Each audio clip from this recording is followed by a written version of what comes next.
Imagine this. It's Friday, much like today, but you've just finished your first week, or actually your third week of teaching. You're exhausted, overwhelmed, and slightly perplexed as to why you moved 6,000 miles in the first place. It's 6 a.m. and you're already on your morning walk to work because you still have so much to prepare for that day. You see, you've been spending the last 3 weeks trying to teach students who speak English as a second language the concept of plural nouns. You've kept it simple and gone with that add an S rule. Some get it, but others seem to be thinking you're speaking gibberish. So as you approach your classroom door at Fitiuta Elementary School, you notice it's unlocked, which is weird. And as you walk in, you quickly realize that the janitor has let in all of your students and they've decided your classroom is a free-for-all. Some of them are laying on the carpet, some of them are destroying your art materials, and some of them are writing all over your perfectly organized chalkboard. So what would you do? Because that's what I was presented with after only 3 weeks of teaching, a culmination of an exhausting first month. So I, like any other inexperienced teacher, found the calmest student in the room and decided to deal with him first. Here sat a 3rd grader, our class clown, and he had his feet up on the desk and his hands back behind his head, and he was looking cool as can be. So as I walk up to him, everyone else quiets down, and I say, "Please put your feet on the ground." He looks at me, takes 1 foot, puts it on the ground. So I say to him again, in the most teacher voice I have, when I probably practiced in the mirror at least 100 times before I even moved there, and I said, put your feet on the ground. He looks at me, cracks a smile, and just says, "Teacher, you said feet, not feet." So clearly, he gets that whole add an S rule. So should you be happy because he gets it, or be angry because there was blatant disrespect? I was happy that he got it, but if given the choice to go back in time, I would change that happiness to frustration, anger, and disbelief in myself that I ever let it get that bad. And I'm here today to urge you all to do the same. Stop valuing academic success over that of kindness and empathy. Let's reprioritize. But before I tell you how I got here, let me tell you a little bit about myself. I'm a 23-year-old recent graduate of the University of Michigan, where I majored in international studies. I had known that I wanted to go to law school, so naturally, in pursuit of my Juris Doctor, right after graduation, I moved to American Samoa and became a teacher. Makes sense, right? Was it illogical? Yeah. Was it worth it? Absolutely. You see, I'm interested in education law and policy, and there are already so many people that dictate these laws having no experience inside the classroom, and I knew that I didn't want that. So after applying to many different teaching programs and having many midnight freakouts about how I had no life, I was admitted to a program called WorldTeach. And out of all of their placements, I was most drawn to their placement in American Samoa because it's a US territory and they used US Common Core standards. That meant that I would be able to get a similar teaching experience as if I lived and taught right here in America without having my teaching certificate. I had an international studies degree. What could go wrong? Well, back to that disrespectful situation that I found myself in.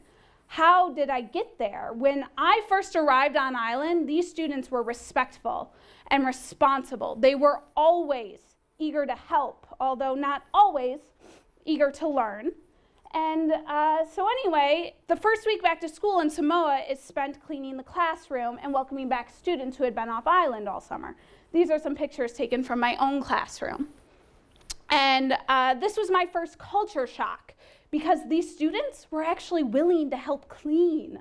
But not only that, they felt like it was an obligation, because there's this expectation set early on that if you help clean the classroom and set it up, you know how much work it is to keep it that way. And this is where my learning began, because after that first day's bell rang, those students went home. But I stayed late into the night cleaning the classroom in hopes that the next morning it would be all set up so we could teach our first lesson. Well, when the students came back inside the classroom, they were happy that they no longer had to clean. They were not happy that they had to start learning. And I talked about my culture shock. Well, this was theirs, because this was the first time when I stopped including their culture from inside our classroom. And I even had this rule that said English in and Samoan out. I was bringing the American to American Samoa in all my excitement for them to learn English. I thought that maybe if they couldn't use Samoan inside the classroom, they would be more prone to use English and hopefully learn it quicker. But never did I consider that by excluding their native language from inside our classroom, I was making our classroom no longer this welcoming, safe environment for them. I was turning our classroom into my home. And in a way, I was telling them that my home was better than theirs, and I didn't even know I was doing it. So, as the weeks progressed, my classroom became more academically friendly and Americanized, or so I had thought, but the level of shared respect and responsibility was out the window. I was trying to speak to some other teachers about this concern that I had inside my classroom. In the strictest academic sense, my students were excelling at higher levels, but when it came time for classroom environment and culture, we had lagged behind. So when I asked them what it was that I could do to fix this problem, they said it wasn't me at all, but it was the students who were forgetting what it meant to be Samoan. You see, in American Samoa, especially on the smaller islands like where I lived, there's this huge sense of community. And through this shared work and responsibility, you gain respect for not only yourself, but each other. According to these teachers, it was the students that were forgetting this key concept to their culture. I realized I was the one preventing them from following through with it.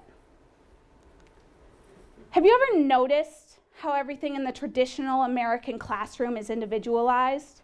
Tests are taken to see where you are on an individual basis. There are class ranks as you get older to help set you apart and put you in competition with your fellow students. Even extracurricular activities have stopped being fun and started becoming resume boosters. I mean, when is the last time you met a high school student who volunteered because they wanted to and not because they needed those hours to graduate? And this is something that we teach early on. If you individually excel academically, then your opportunities are endless. But what we forget is that we will work together as a human race for the rest of our lives, and this early sense of individualistic competition has consequences later in life. I mean, how many of you today as adults judge someone's worth based off of their career, their salary? If you say not me, you're probably lying, because I'm up here giving this speech and sometimes I do it too.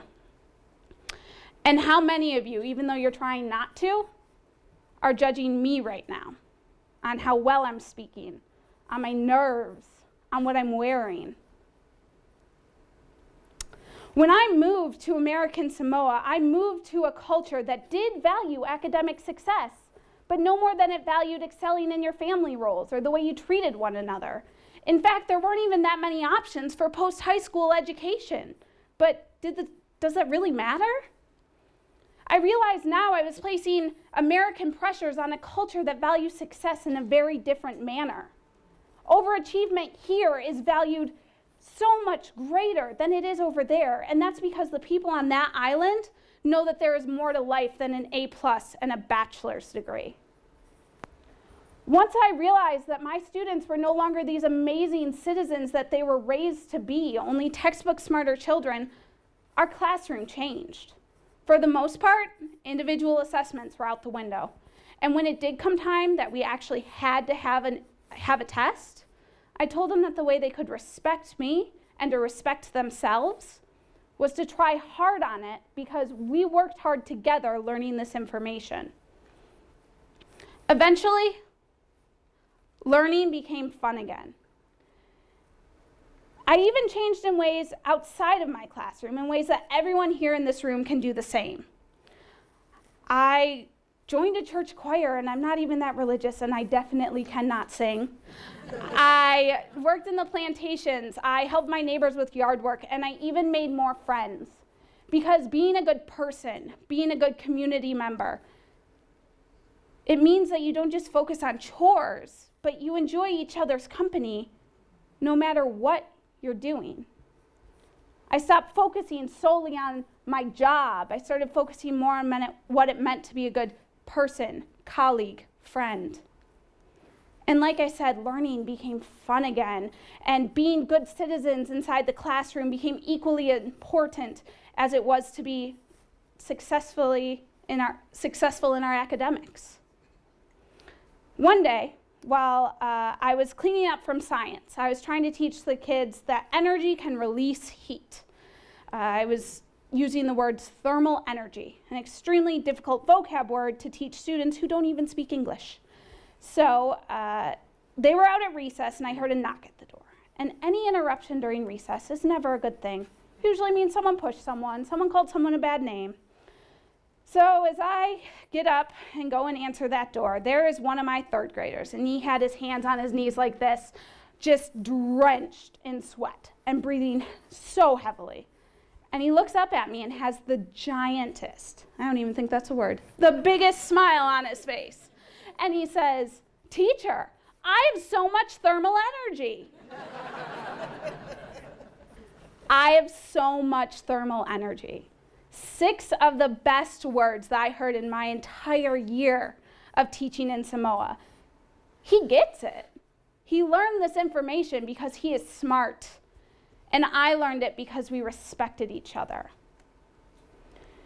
You can't teach or measure kindness and empathy on a test, but if you could, my students' scores would have been off the charts. We need to abandon this idea that all people can be judged based off of their test scores. I implore us all, stop teaching to the test and start teaching to the kids. And this is not just for teachers, it's for community members as well. Because at the end of the day, the people I want to work for and be surrounded by are people who know that there's more to life than numbers. So I say to you again, it's time we start valuing kindness, empathy, community over academic success. Don't you think?